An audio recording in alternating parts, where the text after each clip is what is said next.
Hello, my name is Rekutsko, and welcome back to Buried. We're standing on a thin platform of what looks like a fancy subway. The rails look well used, but not old. There are small overhead lights that are very dim, as if they are running on the emergency power. The dim overhead lights are a blessing, but the size of the place makes me feel vulnerable. Staring ahead, the tunnel seems to be endless. It's almost dizzying. But there's a small light farther ahead, and then a space that breaks the monotony of the tunnel's curved surface. Another platform, maybe. So welcome back to Buried. The last time that we left off, we had just gotten down the stairs into this weird bunker place, which is very, very strange to be out in the middle of the woods. So hopefully we can figure out exactly what this is and where it's going to lead us to. Why are we in a subway tunnel? It looks like a subway tunnel. What do you think this is? Well, we're not exactly sure what it is, but let's ask Dennis. Looks like we're waiting for the D train, Dennis says with a deadly sounding cackle. Also, the ringing noise is getting louder down here. It's much more solid now, and there's some other sound. Something like the faint hum of machinery. What's your take on this, boss? You think we're safe here? Dennis asks. Not at all. This is what I think to myself, but I don't want to let Dennis see that I'm rattled. While he seems to be limping along much better than when we first stumbled into this place, he's still in rough shape. I'm leading him here, and I should probably make him feel more confident in that. You know what? We're gonna try and be a little bit more confident with ourselves than we have in the previous one. Because, while it is creepy, I do think we should be fine, at least in this moment in time. Reassured him. We're too far in to go back, I say. Besides, if we get caught for trespassing, I'm pretty sure we'd slide by. We're good. You're in pain. We've got to find the rest of our crew. They could still be here somewhere. Dennis nods and looks reassured, albeit weak and miserable. From the looks of it, we can go either left or right.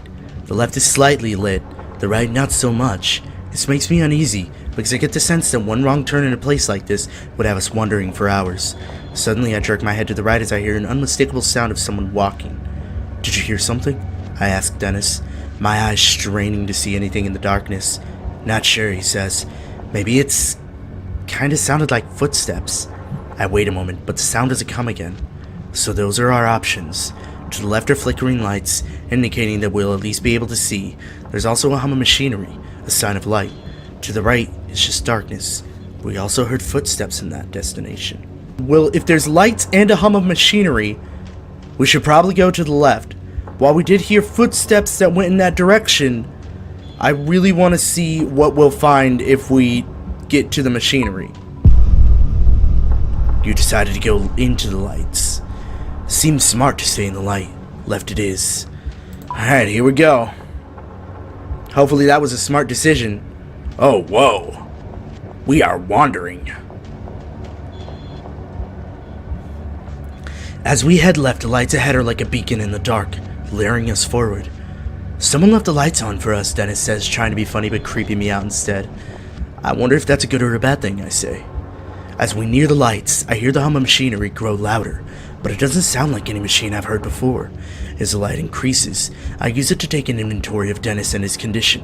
While the bleeding seems to have stopped, the amount that is soaked into his pants and shirt is beyond alarming. How much farther can you walk? I ask him. Can we keep going? Yes, Dennis says. Let's walk into the deep tunnel that has no business being here. Now fully stepping into the light, I notice that the sound of machinery is coming from an area to the left side that is protected by a guardrail. Wisps of bright blue light dance on the walls as they leak out from whatever is below. I also notice that a posted sign says, Danger, severe radiation poisoning threat.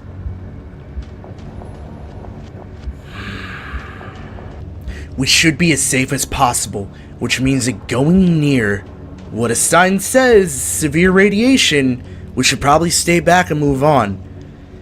But as much as I want to choose that, I want to look, because what if it's a trick sign? What if whatever is down here is supposed to be something? But I don't think we can take that risk. Dennis, I don't think we should go near whatever is down there, I say. Dennis studies the blue light a bit longer and then nods. He's hurting enough as it is. I don't think we need to add radiation poisoning to his list of ailments. Or mine, for that matter. We step away and take off down the tunnel again. As I start walking, I notice another structure coming up into view ahead. Okay. Oh, jeez, red lights. Hello. Creepy mouth factor just increasing by tenfold. As we head further into the tunnel, we reach another platform. There's lights coming from the platform, but like the overhead lights, they are dim, red emergency lights. I start to wonder if the explosion at the logging site caused a power outage in this place, whatever this place is. The ringing noise that I had originally thought was in my head is getting louder. I'm starting to think it's some sort of alarm. When we come to the large open area ahead in the tunnel, it further resembles a subway station. As much as I try to ignore the reality, it's undeniable. We've stumbled into some sort of high-tech transportation system that is buried beneath the forests of Kentucky. Makes absolutely no sense and creates an entirely new sort of fear as to what the hell we walked into. I notice that Dennis seems confident, though. When we reach the large opening, we have to climb over the rails and up into the platform. I have to help Dennis over the rails and then up to the small utility ladder that is bolted into the right opposite of the travelway. When he reaches a large open area resembling a subway waiting area, he collapses on the floor and lets out a heaving breath. "You know what?" Dennis says, exasperated. "This is ridiculous. I quit. I'm not going any further. On top of worrying about my crew and the madness of wherever we are, I'm not in the mood for Dennis to act like a baby." Yeah, I'm definitely not in the mood for him to act like a frickin' baby. I know that he's got some issues right now, but we need to frickin' move on. If we do not move on, there's no way he's gonna get help. We need to go, dude. I'm ashamed that I'm getting irritated with him. "Well, you think it's just relaxing here?" he asks sarcastically. "Sorry if I'm slowing your progress. Great plan you got here, by the way." His response makes my blood boil. I don't need a shit from him right now, that's for sure. You know, we really shouldn't get into a fight with the only guy that we have. As much as I'd like to yank him up and be freaking super pissed at him right now, he is injured. We should at least be caring about how his injury is making him feel. Can't stand the guilt anymore. Sappy apology comes out of my mouth before I can clamp my lips down against it. "Sorry I lost my temper," I say. It was uncalled for, but I'm under some stress here, so I'm sure you can understand. He hesitates for a moment. I'm sure that he'll ignore me, but he surprises me. "I get it," he says. "Apology accepted. As for me, sorry, I was being a jerk." Apparently bleeding out kind of makes me high-strung. Dennis is always high-strung, and about 2 harsh words away from trading punches with someone, but I keep that to myself. We exchange an awkward look and put it behind us. It's no different than some argument we might have had on the job site over a few beers. One thing is for sure, I'd much rather be arguing with him over a few beers than here, in this nightmare. I reach down to help him to his feet, and then we get out ourselves onto the platform.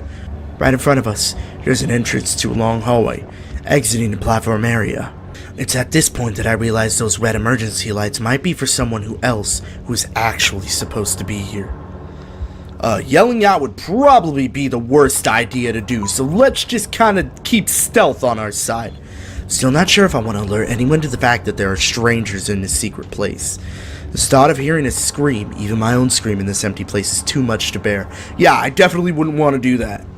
The emergency lights continue to flicker overhead, casting a sick sort of pinkish light on everything. My mind is racing with what sort of place this might be. It's obvious that it's meant to be a secret. And if it is supposed to be a secret, and there was a power outage recently, maybe most everyone has been evacuated. This thought does nothing to make me feel any better as we walk towards the platform exit. We step inside and it seems just as empty in every other place that we've come through. Weakly illuminated by some overhead emergency lights. We're standing inside a hallway that looks surreal for a moment. Oh jeez, dude.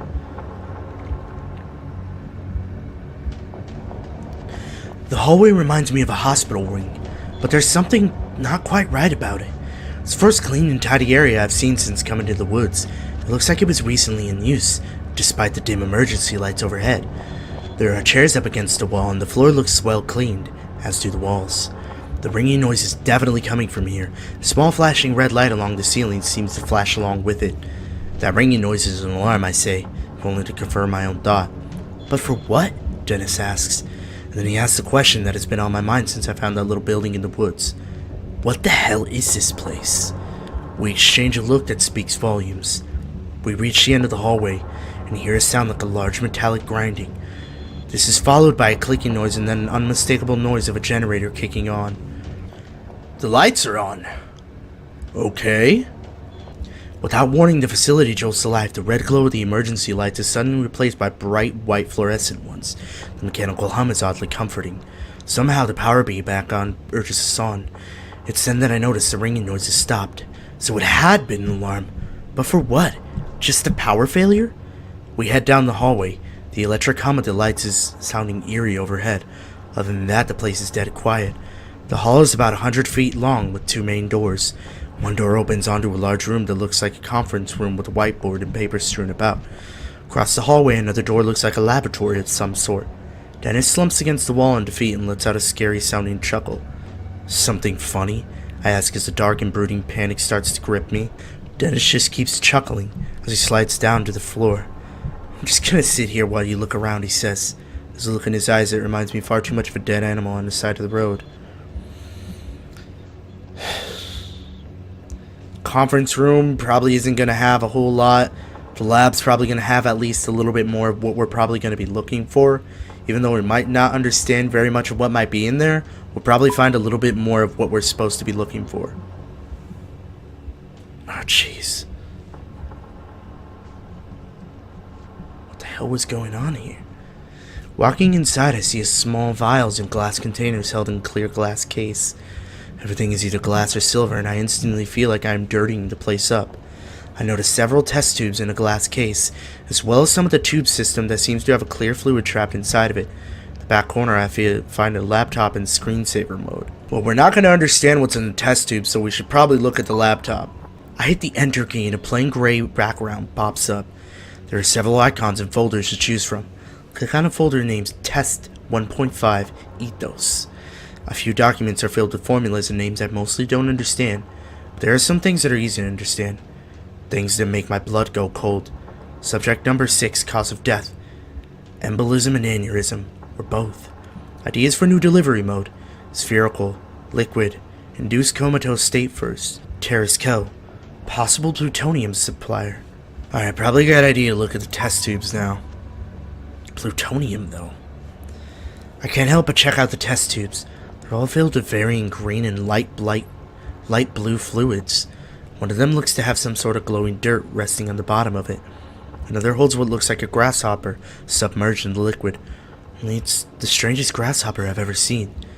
First it looks like it's expanding and contracting, like a blowfish. Then it contracts so much that it vanishes completely. As I look closer, it springs back into existence in a completely different test tube, and I'm embarrassed when I actually jump back. Taking a little look around the lab trying to piece together what might have been taking place here. I smell some sort of chemical in the air. It makes me think that someone has used this lab recently. Outside the hallway I hear Dennis grunting. I head out of the room to see him seated on the floor, but I don't get very far, because as I exit, a man comes rushing around the corner with an automatic rifle in his hand. Aw, shit. It's hard to look beyond his rifle, but the man carrying it is young, with messy, dark hair. His skin is so pale that I wonder if maybe he lives down here. He has the look of a guy who's been cooped up for a little too long. He doesn't seem like the kind of person I'd trust with a gun in a stressful situation. As he sees us in the doorway, he screams and brings the gun up. It's aimed directly at my head. Probably not a good idea to attack while there's a gun aimed right at you. Put my hands up in the air, surprised at how natural it feels to go into the surrendered state. Maybe it's because this feels like a dream. Maybe it's because I feel I'll snap awake if the maniac pulls a trigger. I recognize you. You stomped around and set off the security mics in the entrance. What? I ask, unable to think of anything to say. Who are you? The man asks. Did you do this? The man eyes both of us and I see something in his eyes that unsettles me. He's scared. There's something else. We're obviously just loggers. Be truthful. His eyes look distant for a minute and then he says, bullshit. But for some reason, pretty sure he knows I'm telling the truth. Someone knocked the power out, the man says. It's back on now, but if it was out long enough, well, we're in a heap of trouble. Was it you? Who sent you? Look, we don't know what you're talking about, Dennis says. Something happened in the woods. Are you alone? Are there others with you? The other armed man asks, thrusting the gun in my face. How the hell did we get in this situation? I think to myself. If only I had left that damn ringing noise alone, we wouldn't be here. I'm not really sure if we want to give this guy information yet. We don't know anything about him. Then again, he might have answers. We're just looking for a crew, dude. We have other crew members that we can't find, I say. Your crew? He asks, seeming confused. This man thinks that we're nuts. There's no telling what he might do. The fact that he looks a little crazy himself makes the situation even hairier. But how'd you get in here, the man asks, pointing down the hall towards the subway. We came in that way. Doors weren't locked. His expression calms a bit, but I'm still very aware of the gun that is leveled less than a foot away from my face. He seems calm, but we should probably ask him to put the gun down. You ask the man to calmly put the gun down. The way I'm putting this rifle down is after I've blown your brain. Oh, Jesus fucking Christ, dude. With that, he uses a muzzle of Oh, no! It's a childish move, a playground tactic at best, but it's sufficient to show me that he knows he's in control now. He then levels the rifle at Dennis, and I only assume it's because his wounds make him appear the weaker of us. The man takes a shaky step forward. Dennis looks back and forth between the barrel of the gun and me, his eyes pleading for help. Dude, step in between Dennis and the gun, dude! You step between the gun and Dennis. Before I'm fully aware of what I'm doing, I step out in front of Dennis. The barrel of the rifle is nearly touching my chest now. Both Dennis and the man seem a little confused in my action, and I do my best to swallow down my fear. I don't know what's going on here, I say, but we are here by mistake. Well, you have no business here, the man says, but now that the power is on, I think it might be too late anyway. For what, I ask, but he doesn't answer me. Instead, he steps forward and actually pushes me backward with the end of his rifle. The man then repeats a question he's asked before, one that makes no sense and, honestly, makes me think he might be a little crazy. Who sent you? You assholes from the Pentagon? I'm not quite sure how to take this question. Is this guy joking? Yeah, I'm the president. The armed man looks as if someone slapped him.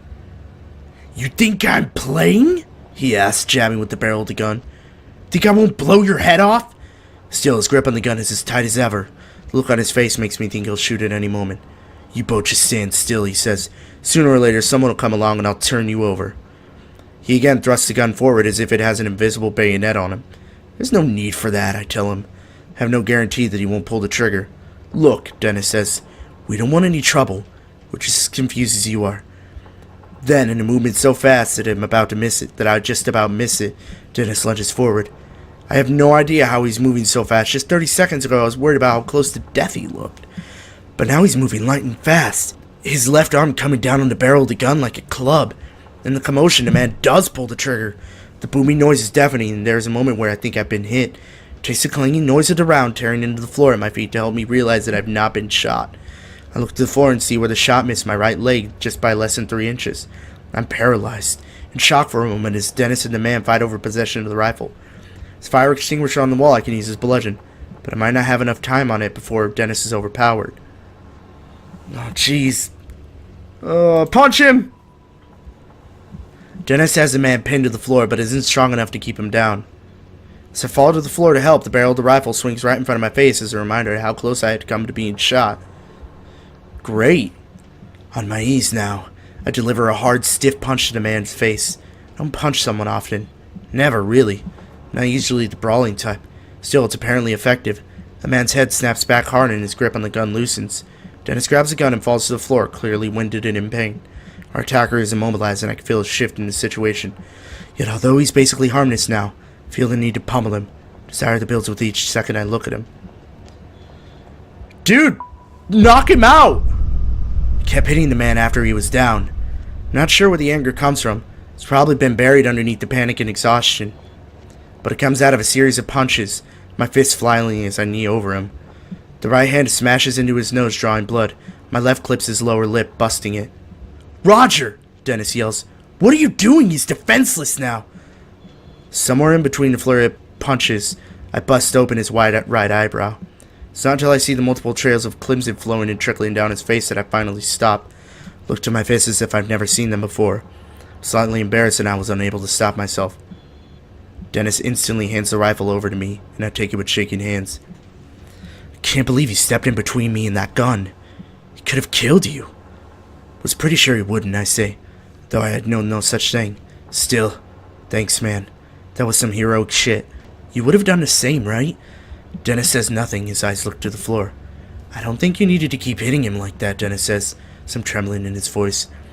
I don't say anything. He's probably right, but it was too much of a risk. What do we do now, boss? Dennis says. We've come this far and I want answers, since Dennis does too. Walk over and pick up my hard hat off the floor. After placing it on my head, I turn towards the man.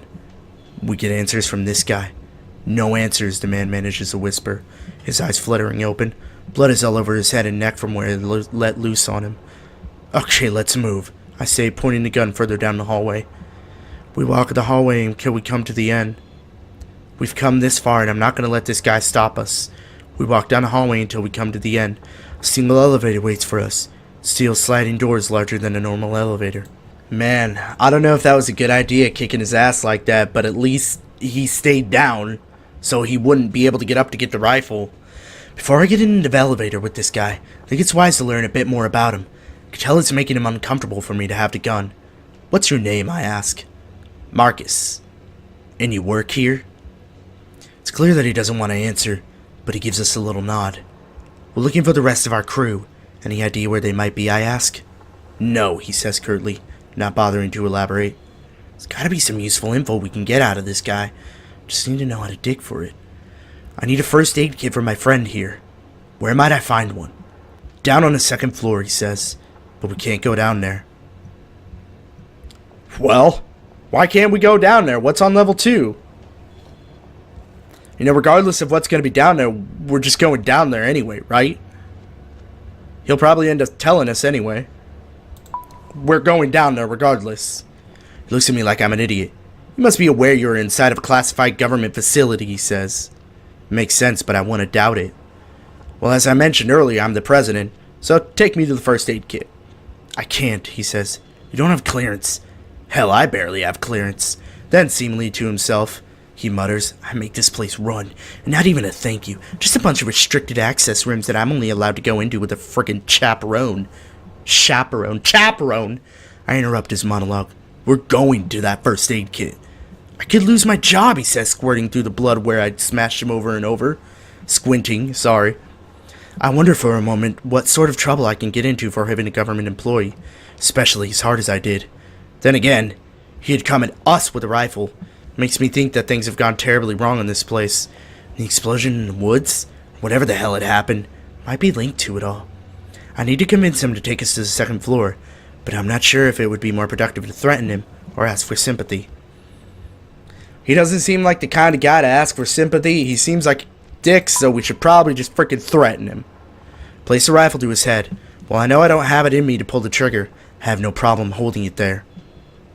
Your job or your life, I say harshly, hoping these extra hits earlier will make him think I'm serious. He looks at me sternly, weighing his options. This is a felony, he says, but I can tell he's not going to fight anymore. Good. Now take us to the second level. With an untrusting stare, Marcus walks to the elevator door, approaching a small keypad by the doors. He punches in a numerical code on the keypad. We hear a slight mechanical hum behind the steel doors. After a few seconds of angry glances and frightened sneers from Marcus, the elevator arrives. The steel doors slide open with a whisper, revealing the interior. As much as I hate to threaten people and try and be a little bit superior about it, it seems like it was probably the best option for us because he's definitely not going to be taking any sympathy from us. He wanted to kill us just a second ago, so we're not going to play Mr. Nice Guy here. Okay, music got creepy. Hello! It's exceptionally well lit. Looks to be made of stainless steel. Half expect the thing to take off at the speed of light. There's another small keypad in the front panel by the door with the 2 options for the 3 sub-level floors. Looks like this elevator doesn't go to the surface. So after we get to the first aid kit for Dennis, how do we get out of here, I ask. We can't leave. Once the power came back on, the whole place was put on lockdown. What?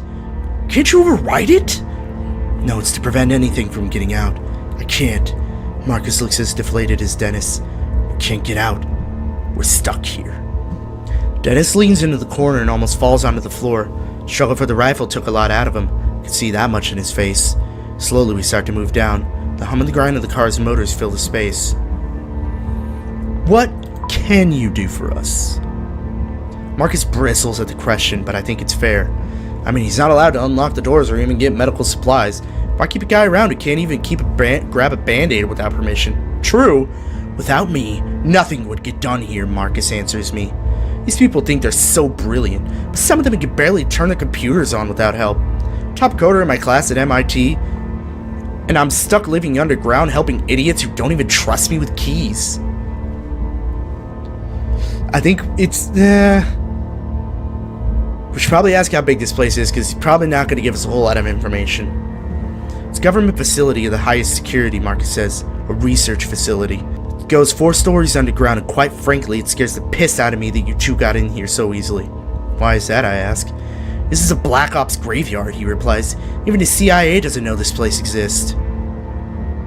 Well, he already told us what's his job. Marcus shakes his head. May as well shoot me. Can't tell you. Why not? It's beyond classified. Things I know don't even cover the start of it. What does that mean? I asked, starting to get irritated. It means that even if I wanted to tell you what sort of work is done here, I don't know enough about it. So what knocked the lights out? Seems like some sort of power outage, Marcus says. That's all I know. There was an outage and then... Then what? Dennis asked weakly. Then things got weird. Things got bad. Bad how? The whole place seemed to shake and then the lights went out. I was checking the monitors when it happened and everything went dead. It took no more than a minute or so before I started hearing the screams. People were being killed by... something. Tried getting the security cameras to going again, but they only lifted for a little bit on backup systems. But what I saw... What? I asked, feeling a sharp fear warm its way into my guts. What I saw on that screen for a little bit of time made no sense. It made me get the gun from the emergency vault. Think whatever it is, it's still down here. Hold on. There's an emergency vault with a rifle in the same room as the security cameras in this place? Marcus gives me a grin that looks nearly insane. There are guns locked away in every room in this place. Just in case, you know. So we're still in danger then. As he opens his mouth to answer, the elevator comes to a stop and the doors slide open. Marcus is out right away without a word. He makes his exit and heads directly to the glassed-in room that is filled with the computer monitors and high-end equipment. Dennis and I follow out behind him, trying to keep up. As we do, one very alarming question runs through my head. What the hell kind of government facility keeps loaded guns and emergency vaults in every room? Jeez. Clearly not the best place, and there's something out there that wants to probably kill us. But we still don't know what yet, and apparently Marcus doesn't know either. That's not a good thing. So, I guess we'll have to wait and see until next episode. Well, thank you guys very, very much for joining me on this. I really, really appreciate it. Click on that little icon over off to the side there in order to subscribe to the channel to get these videos faster to you, as well as the little videos down below. Those will lead you to some other content that I have created. This is getting interesting, guys. Let's see where this shit's gonna lead us. Pretty sure we're about to see some really freaky crap here soon. I don't think it's gonna be any good. Peace out.